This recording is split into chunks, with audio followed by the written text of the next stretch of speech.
Let's rank the top 15 receivers in the G5. I've already done the SEC, Big 10, Big 12, and ACC as far as running backs, wide receivers, and quarterbacks, so go check those out if that interests you at all. This wide receiver list at the G5 level is interesting because, like most people, I don't keep up with the G5 as much as I do the Power 4 teams. Like I know the really good teams in the G5 every single year, but as far as the lesser teams, I don't really know their roster that well, so it's really fun getting to know the quarterbacks on these teams, the running backs, the wide receivers, and the best players on these teams, because the G5 just does not get talked about enough, but I feel like it will, because each year a G5 team gets a spot until they go in a different direction as far as the playoff and everything. So really interested about that. So yeah, this is a really fun list to do. Honorable mentions of this top 15, Jer'Jon Newton at Toledo, really good wide receiver there. And then Courtney Jackson at Arkansas State, another really good wide receiver. But at number 15, the actual list here, Corey Rucker,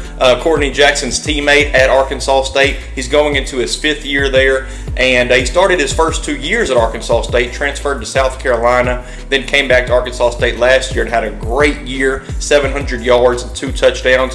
Him and Courtney Jackson are just going to be so good again for Butch Jones, the Arkansas State offense, and Jalen Raynor, the quarterback there. Number 14, Jalen Moss at Fresno State, 700 yards and 6 touchdowns in just his redshirt freshman year. He's got a hell of a quarterback to work with, and Mikey Keene, one of the best quarterbacks at the G5 level. I can't really remember where I ranked him in that video I did, but yeah, an awesome combination to watch. Number 13, Joey Hobart at Texas State. He's going into his 4th season. He spent his first 2 seasons at Washington State, transferred to Texas State last year, and just had a heck of a season. 900 yards, 8 touchdowns. Texas State is going with a new direction in their quarterback room. TJ Finley, the quarterback that's been in Auburn before, he was their starting quarterback last year and had a really good year, but now he's at Western Kentucky. And Texas State welcomes Jordan McLeod, the quarterback from James Madison, to come over, be the QB1. They also have Jaden DeLora, the former Arizona starter, but he'll be their 2nd string as of right now. But yeah, it's going to be an awesome offense. They have Ismail Mahdi at running back, just one of the best offenses in the G5 level and probably top 15, top 20 in the country. Number 12, Trayvon Rudolph at Northern Illinois. He had a breakout season in 2021, over 1,000 yards receiving, 8 touchdowns, had an injury that kept him out the whole 2022 season and came back last year, had 700 yards and 2 or 3 touchdowns. This season, he'll be their main target, obviously, but they're going through a quarterback change. Rocky Lombardi is gone, and Ethan Hampton's going to be the starter now, so it'll be interesting to see that. They have one of the best running backs in the G5 level, Ontario Brown, so just another great offense in the G5. Number 11, Jamal Pritchett at South Alabama, coming off a great season there, 900 yards, 8 touchdowns. South Alabama is going through a full change, a full complete turnover pretty much.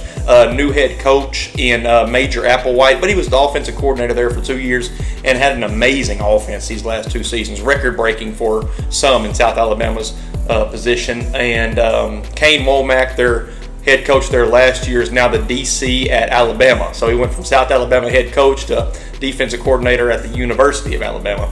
Also, quarterback change. They had Carter last year, had a really good season pretty much, 19 touchdowns, 7 interceptions, but now they have Gio Lopez, and he has some experience, so it'll be interesting to see how it plays out. Number 10, Noah Smith at Sam Houston State, going into his 5th year, 900 yards and 8 touchdowns in 2023, a great season. He did it all for them too, even played some quarterback at some moments. Last season they did have a pretty good quarterback for most of the season.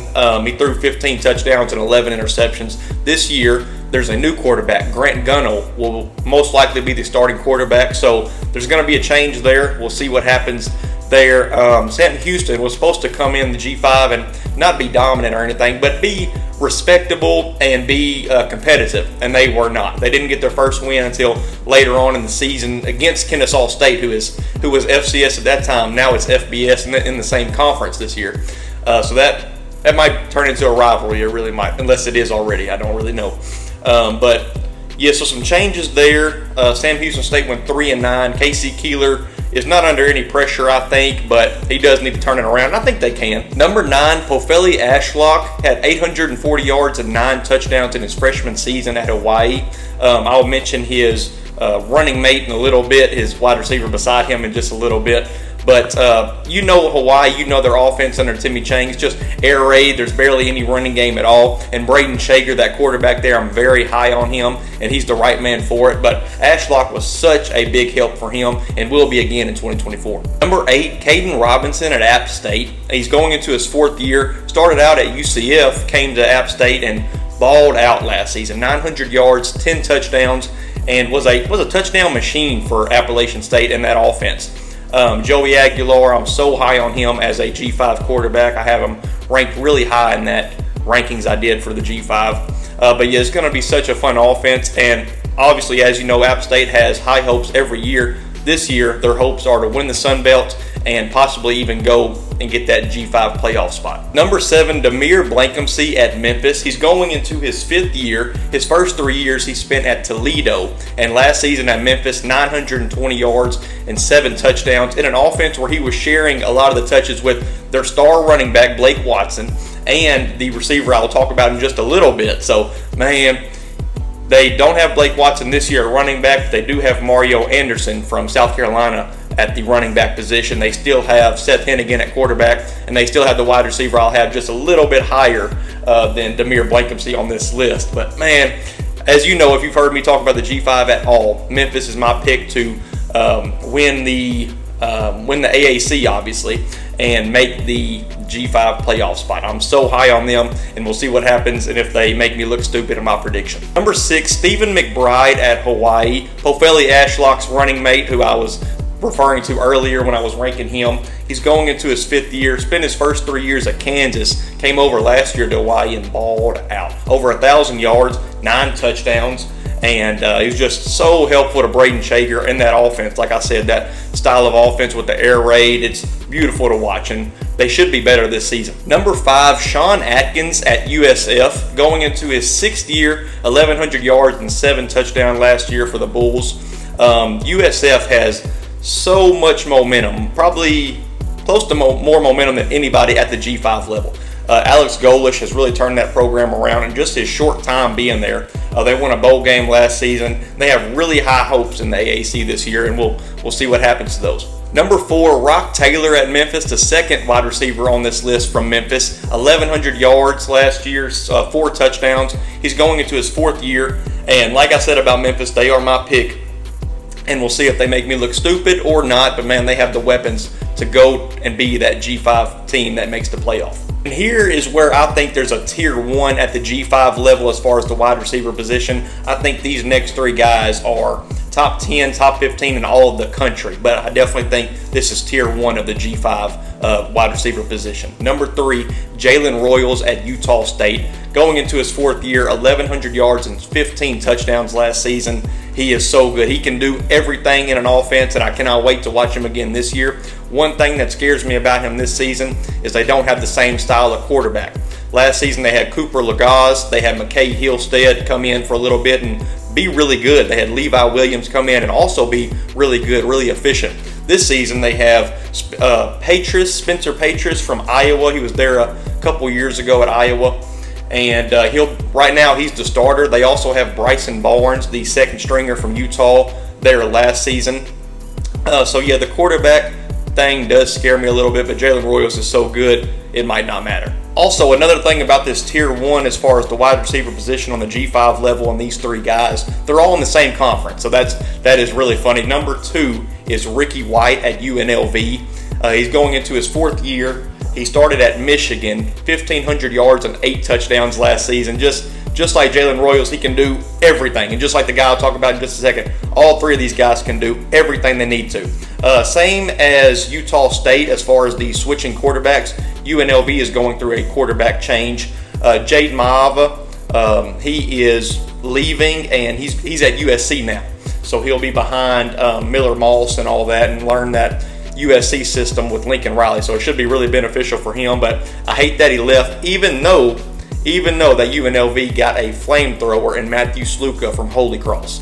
So we'll see Sluka at the high level in the Mountain West this year. Should be really fun to watch. That combination is going to be lethal.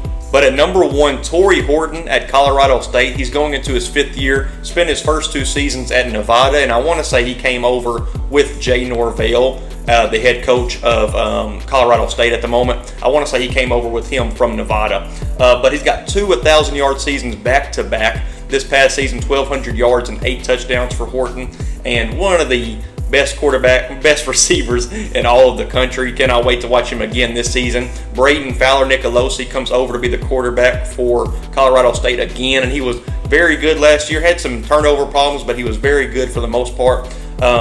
It's crazy that Colorado State didn't make a bowl game last season. I think they will this season. They did lose some pieces. Justice Ross Simmons, the wide receiver at Colorado State, went to Syracuse. Dallin Hoker, the tight end, also left. But Colorado State, I think, will be good. Jay Norvell was on Twitter the other day talking about Colorado, and it was kind of weird. It seems like Colorado is the only thing on his mind sometimes, but maybe they want to start a bigger rivalry than it already is, and props to them, because I cannot wait for that game again this season, because Colorado State should have beat them last year. But Torrey Horton is my #1 wide receiver at the G5 level. But yeah, guys, that is it for me. Those are my top 15 wide receivers at the G5 level. Torrey Horton comes in first, but like I said, there's a tier 1 with Torrey Horton, Jalen Royals, and Ricky White at UNLV. So comment what you disagree with below, like and subscribe. It helps the channel out so much. Trying to reach 500 before the season starts, or honestly as fast as we can. I can't wait for that. But yeah, follow us on TikTok, 3&Out CFB, on Twitter, 3&Out_CFB. Appreciate y'all for watching.